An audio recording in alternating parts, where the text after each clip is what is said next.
Hello, good evening and welcome to Mitv News at 6. I am Teresa Adeyemi.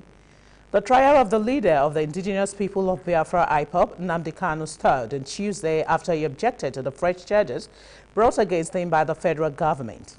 The federal government had filed fresh charges against the detained leader of the proscribed IPOB leader before the Federal High Court on Monday.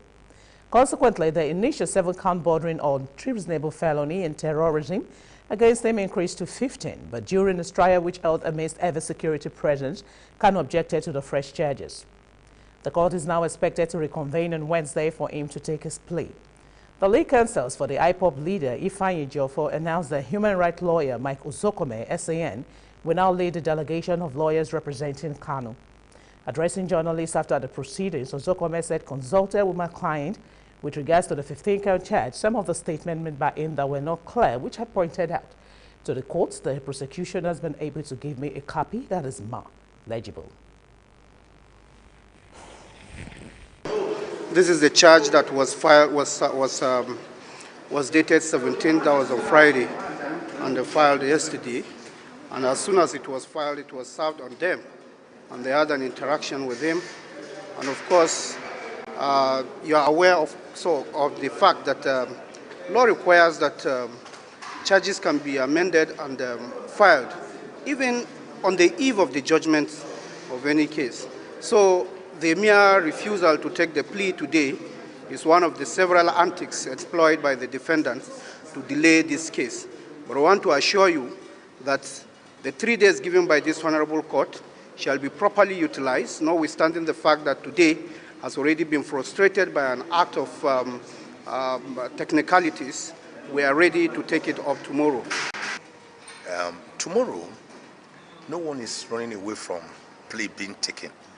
But the point we made today, which the court appreciated, is that you can't take plea to counts that have not even been given to you.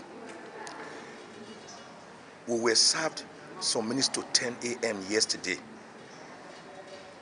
a 15-count amended charge for a case coming up today, whereas the last date of adjournment was 2nd of December. So they had well over 1.5 months to have done that and served us. They didn't.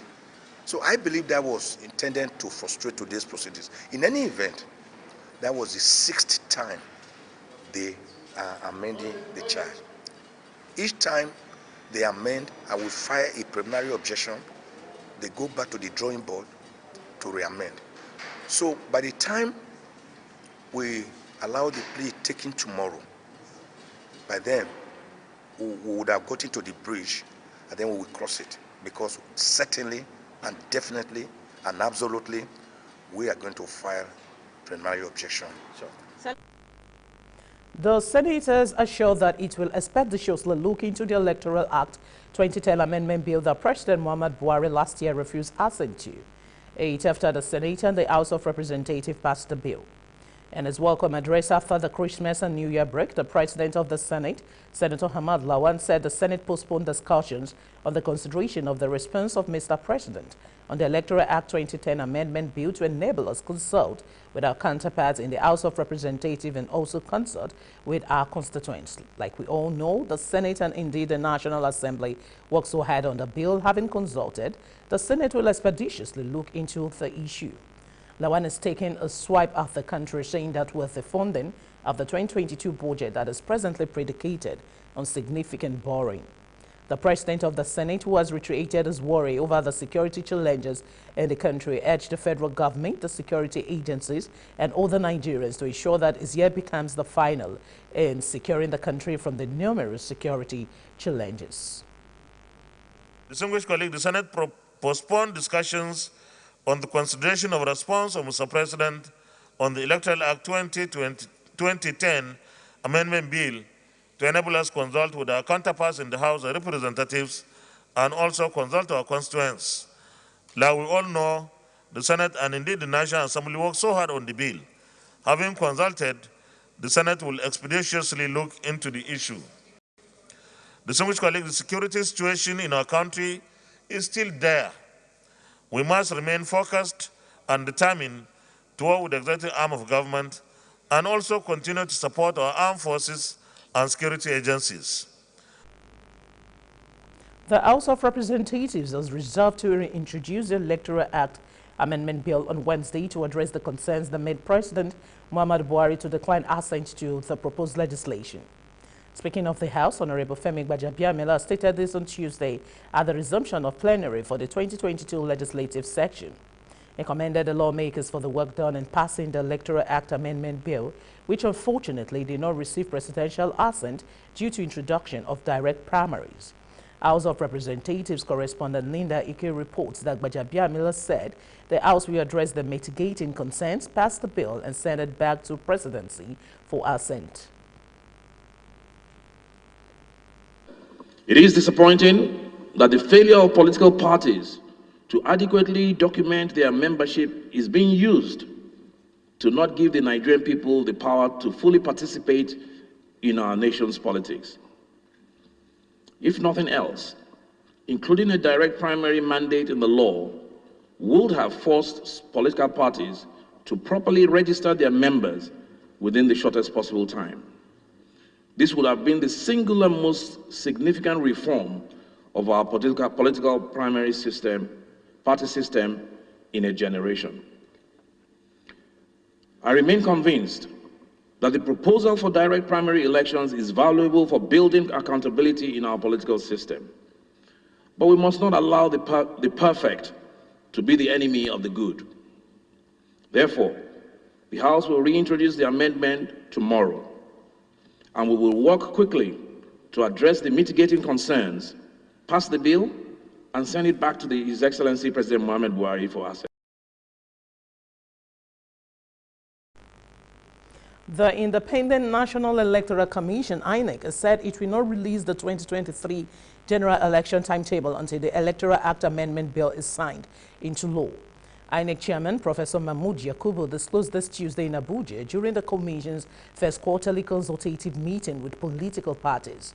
He said the Electoral Amendment Bill currently before the National Assembly, the Commission is encouraged by the Senate President's assurance to give priority attention to the bill when the National Assembly reconvenes from its recess today, and the commitment by the President to assent to the bill as soon as the issue of mode of primaries by political parties is resolved.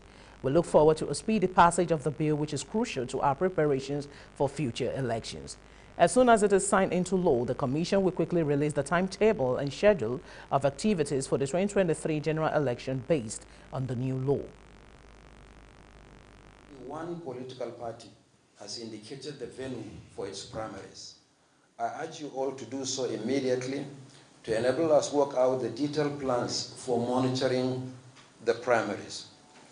All primaries for electing candidates must take place in the constituency where the election will hold as required by law. In the cases of Ekiti and Osun governorship elections, any primaries conducted outside the two states will not be monitored by the Commission, and their outcomes will not be accepted. For emphasis, the bimodal voter accreditation system will be deployed in the FCT elections, which is the second major election after the Anambra governorship election held in November last year. The 68 constituencies in the FCT, 6 area council chairmen, and 62 councillors, covering extensive urban and rural locations, sharing borders with 5 states in the north central and northwestern parts of the country, is another opportunity to pilot the efficacy of the beavers in a different geographical, geopolitical, and electoral context. We noticed that there is the requirement for upgrading the level of the diligence and proficiency of both its permanent and ad hoc personnel on election duties by way of training, refresher courses, and reorientation. There is need for a more robust deployment of logistics and greater performance in the distribution of vital election materials. Very importantly, IPAC is recommending improvement in the operational conditions of all the biometric gadgets in order to reinforce the growing confidence in their use as reliable technological devices for the enthronement of credible and transparent elections. The All Progressive Congress APC Caretaker Committee Chairman Maimala Buni has announced February 26th as the date for the APC convention. Buni, who is also the governor of Yobe State, said this on Tuesday at the National Progressive Women Conference 2022 held at the International Conference Center, ICC, in Abuja. He said the party is counting on the support of women to hold a successful convention.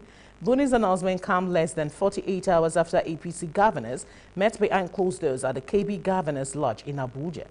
The governors deliberated on the contentious national convention of the party and also insisted on holding the planned February convention of the APC. Chairman of the forum, Governor of KB State, Abubakar Bagudu, at the end of the closed-door meeting, told journalists that the announcement of the convention date will be made known by the caretaker committee of the party. The Lagos State government and transportation stakeholders in the state have signed and officially unveiled the Consolidated Informal Transport Sector Levy. Speaking at the signing ceremony and unveiling tickets of the Consolidated Informal Transport Sector Levy, Commissioner for Finance, Rabiu Olowo, said the benefit of the levy included to harmonize collection process by putting a structure in place, reduce multiple taxes, dues and levies to all agents of state and local government, provide reliable data, eradicate harassment of bus drivers, bring in collaborative engagement within stakeholders, among others. It said a total of 800 naira charge consolidated informal transport sector level, which is effective February 1st, 2022, would be paid to moderate the fees that motorists in the sector pay daily, adding the tax card would also be issued to them. The commissioner said the approach was a 100 alignment with stakeholders, a form of revenue assurance and total restructuring of the transport system in the state, adding that the governor, Babajide Sanwo-Olu's administration had put the interests of citizens as priority. Transport stakeholders at the event, which included the National Union of Road Transport Workers, Road Transport Employers Association of Nigeria, among others, agreed with the arrangement, saying the initiative towards unifying the transport sector and get towards development of Lagos. Lagosians to know that this is a very, very remarkable achievement. We did a survey about 6 months ago, and we found out that an average downfall pays close to 3,000 naira in a day. When they load from Ebutemeta, they pay in Adekunle, they pay in Yaba, up to Pangrove, up to, everywhere they go, every junction they pay. What this consolidated transport sector levy will do for us is to harmonize this. Once they pay from their point of loading, that will be the single charge in a day. And this single charge, as we are going to be announcing today, is an 800 naira charge. What we are trying to achieve is a unified, harmonized billing system. So, before now, Odulu Ojuwoye has a constitutional right, Mushin has a constitutional right to collect money from motorists in their parks, so also all the local government in Lagos. So, but in our efforts at Lagos State government to reduce the stress, we have harmonized. So this 800 naira covers all the money collectible by all the local government chairmen in Lagos State. That's all from the local scene. We go on a quick break. When we come back, we'll bring you a report from the foreign scene. Please stay with us.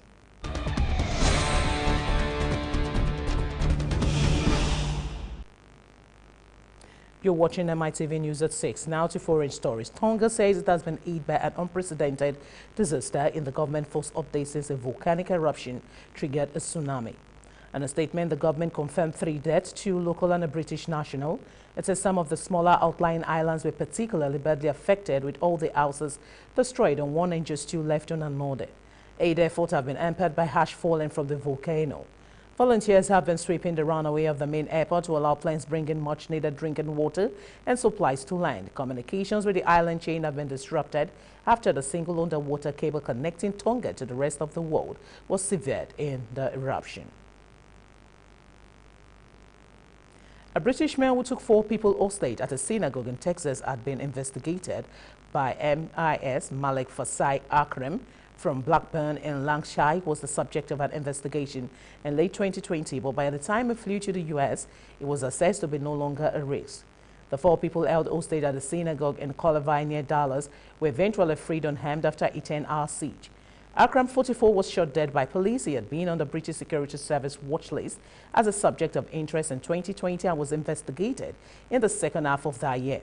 But by 2021, Akram, who had a criminal record in the UK, had moved from the active list to the former subject of interest list and was no longer considered a threat.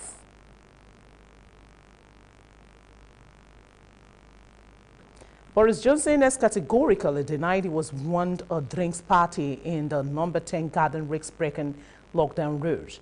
Nobody warned me that it was against the rules, the Prime Minister said, adding, I would have remembered that. Former aide Dominic Cummings says it warned Mr. Johnson at the time and has excused him of misleading MPS about it. Asked if he would resign if he was found to have misled MPS, Mr. Johnson said, let's see what the report says.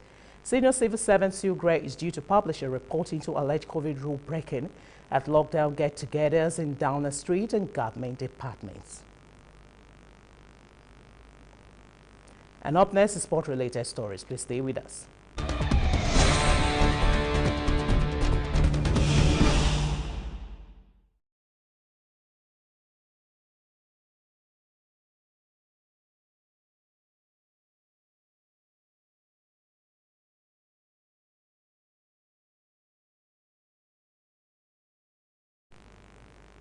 Welcome back. Talking sport. Interim Manchester United boss Ralph Rangnick considers the Anthony Martial matter resolved after speaking to the France forward.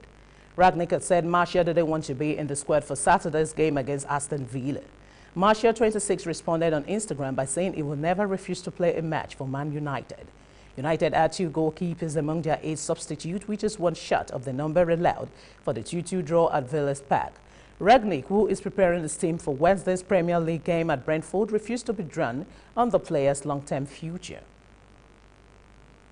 Bayern Munich and Poland striker Robert Lewandowski was named 2021 Best FIFA Men's Player of the Year, while Manchester United Cristiano Ronaldo landed a special award. Lewandowski claimed the prize for the 2nd consecutive year after scoring 69 goals. He won ahead of Liverpool's Mohamed Salah and Paris Saint-Germain's Lionel Messi. Ronaldo was lauded for being the men's international all-time top scorer. Barcelona's Alexia Putellas won the Best FIFA Women Player of the Year.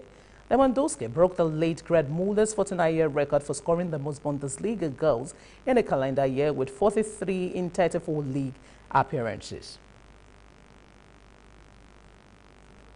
Real Madrid and Spain legend Francisco Paco Gento has died aged 88. Gento, who spent 18 years with Real from 1953 to 1971, is the only player to have won 6 European Cups. The left winger made 600 appearances for the club and scored 182 goals, as he also helped them to 12 league crowns, 2 Copa del Rey titles and 1 Intercontinental Cup. He won 43 caps for Spain and represented his country in the 1962 and 1966 World Cups. His club record of 23 trophies, which stood for over 50 years, was equaled on Sunday by Real captain Marcelo when he came on as a substitute in the club's Spanish Super Cup winning victory. Gento started his career at Racing Santander before he moved to the Spanish capital.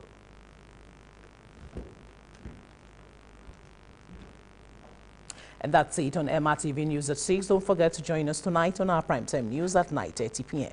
I am Teresa Adeyemi. To enjoy the rest of our programs, good evening.